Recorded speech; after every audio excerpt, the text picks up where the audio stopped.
Who are the role models that you've learned the most from growing up? Mine's gonna be Or cheesy. it can even be recently. Yeah. Recently. Cheese. I don't mind who goes first. Nah, take it, bro. From a young age, I'd probably say Tupac, just because of the approach. Like, he'll give you the information that's necessary, but he's not going to sugarcoat it. From a young age, knowing like what he was about, what he was into, and then being able to research, I'd probably say that, like, certain issues we've had in our culture, we've had for decades. Not going to say centuries, because it depends on where you depict it from and like where you're based. Definitely say Malcolm X, just because of the info he was sharing, but the exact same thing, the approach, not so much subtle, but affirmative, as well as structured. Like, there's a plan. Like, it's not all over the place, it's concise. It's a vision. Yeah, the thing that we went back to. 100%. Definitely. I would say someone similar as us though. Yeah, I have to. Like, I would have said Malcolm X in it. You have to. Like, you have to in terms of like not even a blueprints, but his approach. But I have to say Nipsey. Like, Nipsey. I have to. Like, he did it the wrong way, then showed you the right way, and then obviously like R.I.P. But he still showed the blueprints of how you can do it the wrong way, but then orchestrate the right way. But not be scrutinized for it, but being honest within yourself. Yeah. That's major. That is major. I think that's my 3. There's always like room to, no matter how you get your wealth or however you become comfortable, there's always room to help other people who went through similar things as you. But for me, my look up to person, I think, is my pops. No word of a lie. The more I've grown up, the more I've seen his mental health. You know, when I was younger, I'll probably take certain things for granted. Oh, why is he like that? Why is he like this? But at a certain point, I now see his mental health, and I can respect him for his grind. Yeah.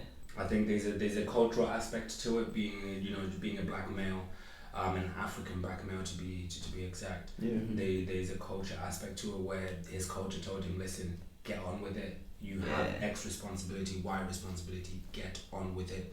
With mental health, there's an aspect of cuddling and being really loving and being really soft, but I think there's an aspect of these are the stakes. This is the bar. Play on this bar, or you can raise the bar, and there's that pressure. And I think he gave me enough pressure for me to actually think, I need to raise the bar a little bit. I need to deal with my mental health by doing physical things, not thinking about and making plans and writing down, but actually doing the plans. So I'll go with my pops as the main one. I would use every single one of yours. So, it's peak because I got to go last now, but thinking back from childhood, I'd probably say Cristiano Ronaldo. Because for me, football had a big influence on me growing up as well. So that shaped who I was. Not even just the way he used to play, that used to get me. That used to... He used to get me. Yeah, Man United, listen. Crazy. He used to go in, but I used to watch his documentaries and stuff. He came from nothing, but I used to see that he also had the vision to be best footballer in the world, even when he was living like in the slums in Portugal. So I saw that drive that he had in it, and that hard work and that tenacity. A lot of that in me comes from seeing that as well, growing up. Also, obviously my dad as well. So we're first generation migrants in it. The struggle that my parents and other parents that I see go through in order to for a better life for their children, I respect that sacrifice in it. 100%. Yeah. It's not easy. It's not easy sacrifice. And I think as like African people, children, there's a little thing that dangles over our heads slightly, and I think it's a sense of responsibility that we actually have. Parents gave up X, Y, Z, worked so hard. What did they actually do it for? Okay, cool. So now I have responsibility to do X, exactly. Z, X, Y, Z. So there is that. But I always try and encourage people, like, there's pressure on your head, but don't keep it in here, because what happens to pressure if it's in a confined space? Implodes, man. And that's not healthy for anyone. Like, there is ways of dealing with it where you can feel like you've taken a weight off your shoulders, so to speak, if you go to the right people. Especially coming from an African household, I've seen a lot of people come up from my background and suffer from mental health because they do have that responsibility, and that's all they've been given. They don't have any room or space to express themselves or do what they want to. As much as it's a privilege, and because they made sacrifices, doesn't necessarily mean you have to carry on your parents' vision. To get married at a certain age, they have to go to university and study a certain thing because that's their parents' vision for them, Yeah. and they're always stuck with that responsibility, that burden on their shoulders, isn't it? So it's about perspective, doing what's right for you, but it's a thin line that everyone has to figure out. Yeah, like how do you deal with those type of conflicts? How would you guys recommend someone who has, you know, parents who are saying go this direction, go be this person, and they want to be something else? How do you deal with that when you live under your parents' roof and stuff like that? That's a sticky one. It's a sticky That's one. a sticky one. Parents always see further ahead than you. You know when your mum knows that friend ain't for you. Yeah. And she keeps you in 2 months like, oh, what's that friend saying? And then it's just like stuff.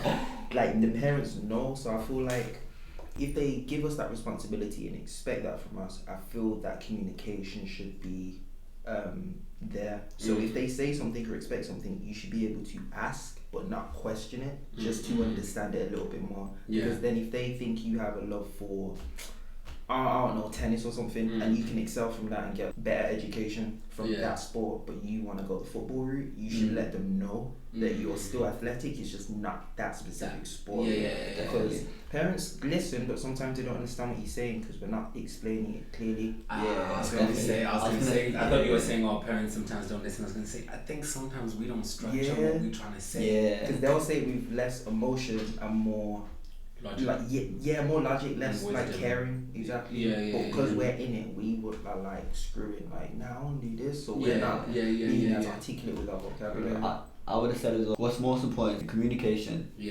Then also your integrity and your level of understanding that you have. So if you've got them 3 things, you might not even come to an understanding with your parents, but you're still a person where you've got your own visions, you've got your own dreams. At a certain level, you do have to follow your own dreams. You know, when you think of doing a pitch for a business, you want to get some money and you have to pitch, this is my business, this is what I intend to do with the money, this is how long I need, and this is what I need. My brother told me my parents are exactly the same. Like, my dad's stubborn. Like, if he says what he says, it's not changing. That's what I used to think. If he says no, there's no point in fighting him head on right now.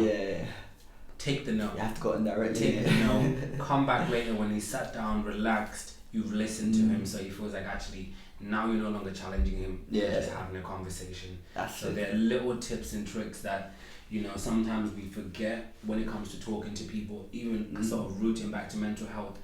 If you want to tell someone that you're going through something, it probably helps to tell someone you know and trust. It probably helps to tell them in a way where, you know, they actually understand what you are saying rather than leaving it sort of ambiguous, and then you can say, oh, people didn't listen to me. I think try and be as clear as you can. Almost ask for something. If you're saying, you know, I'm dealing with mental health, if you say, do you know what, maybe, you know, check up on me every now and again. Maybe use someone to talk to, use somewhere to be sometimes.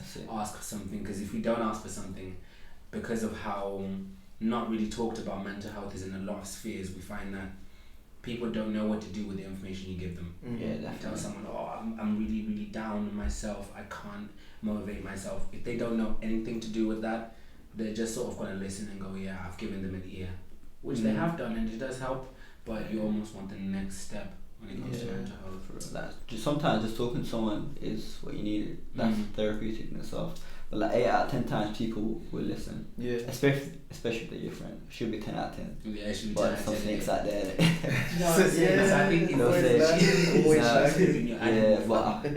I feel like people don't ask their friends, or they don't talk to their friends because they don't want to feel pity in it. I think it's so important to go back to the way you communicate, because you got to tell them in a situation where you're not down there and they're up here and they're looking down at you. You have to make sure it's a level playing field where you're safe to talk about certain things, isn't it? And I think when you give, this is a big thing, if you speak to someone and you share your piece, be ready to take a piece. Be ready to take a piece, and by that I mean be ready for them to say, do you know what, I can probably see why certain behaviors and certain feelings come out because of X, Y, Z. However, this, that and the other.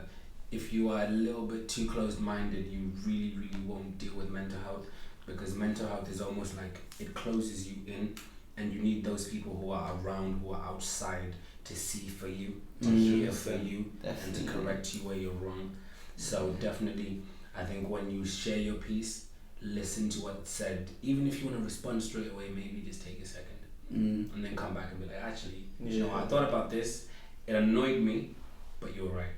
Yeah. And then you can maybe start to work on some of those things. Yeah, definitely. Especially with the listening, because a lot of people from our perspective will always give you that. I wouldn't really say it's constructive criticism sometimes. Sometimes they'll just be speaking and they'll just be truth within what they're saying. Yeah. And you'll resonate with it, but it might not be something necessarily specific they put in whatever they were trying to say to you. And especially when people are going through what they're going through and they give you pointers of what they did, there's a lot of hidden gems in there as well. Yeah, definitely. I was just gonna say, if I put Skittles on the table, right, put yellow ones, red ones, green ones, blue ones, and you, man, hated blue ones, are you gonna take the blue one?